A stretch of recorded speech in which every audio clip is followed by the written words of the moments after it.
ఎటువంటి వారు కష్టకాలంలో సహాయం పొందుకుంటారు? కష్టకాలంలో తప్పించబడే వాళ్ళు ఎవరు? తెలుసుకుందామా?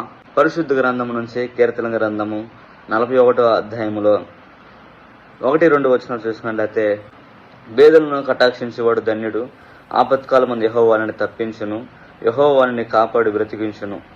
భూమి మీద వాడు ధన్యుడగును, వాని శత్రులు ఎచ్చును, నీ వానిని అప్పగింపవు. తమ్ముడు చెల్లి సహోదరులారా, కష్టకాలంలో సహాయం పొందుకునే వాళ్ళు ఎవరంట? బేదలను కటాక్షించేవాడంట.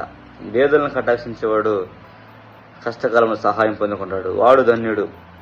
ఆపత్కాలంలో యెహోవా వానిని తప్పించును, ఆపత్కాలంలో యెహోవా వానిని తప్పించును, వానిని కాపాడి బ్రతికించును.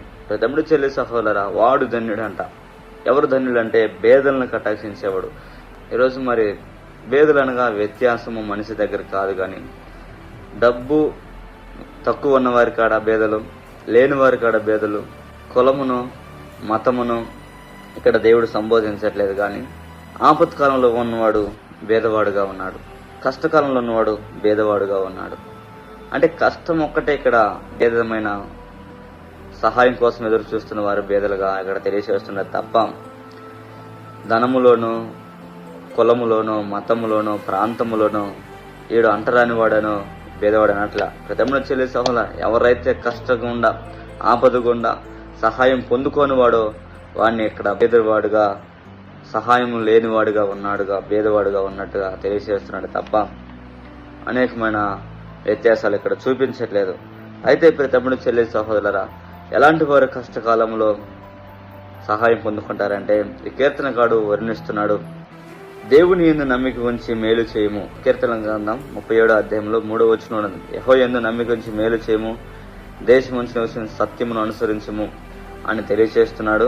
అయితే ఈ కీర్తన దగ్గరికి వచ్చేలాగా ఏమని తెలియజేస్తున్నాడంటే, అవసరంలో ఉన్న వారికి నువ్వు సహాయం చేసినట్లయితే దేవుడు ఖచ్చితంగా ఆ వ్యక్తికి సహాయం చేసి తోడుగా ఉంటాడు, అండగా ఉంటాడు, ఆదరిస్తాడు, కష్టకాలంలో తప్పిస్తాడు, కష్టకాలంలో బ్రతికిస్తాడు, కష్టకాలంలో రక్షిస్తాడు, కష్టకాలంలో ఆదరిస్తాడు, వానిని ధన్యునిగా మారుస్తాడు, ధన్యతమైన జీవితాన్ని ఇస్తాడు.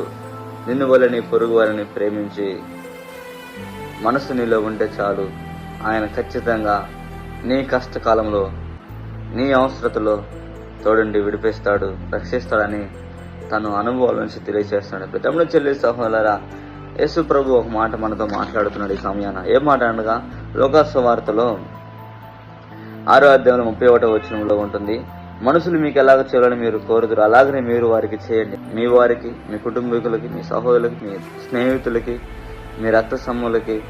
అయితే నీకు ప్రతి మనిషి మన అవసరమే.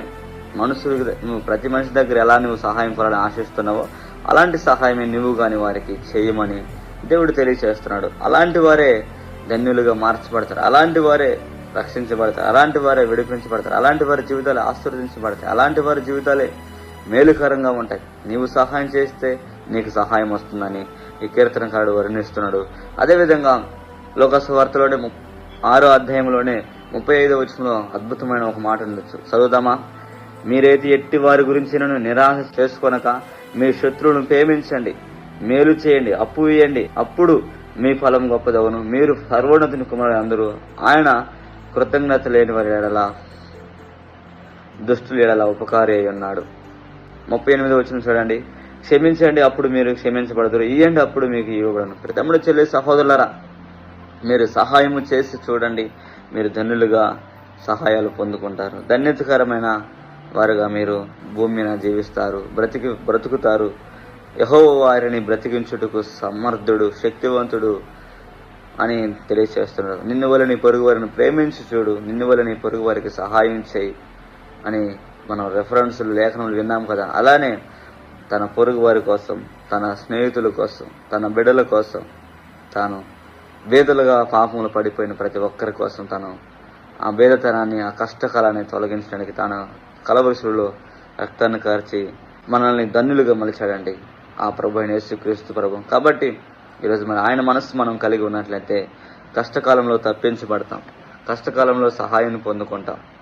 అలాంటి వారుగా మనం ఉండి ధన్యులుగా ఉండాలని దేవుడు ఆశిస్తున్నాడు. కాబట్టి ఈ మాటలు తెలియజేస్తున్నాడు.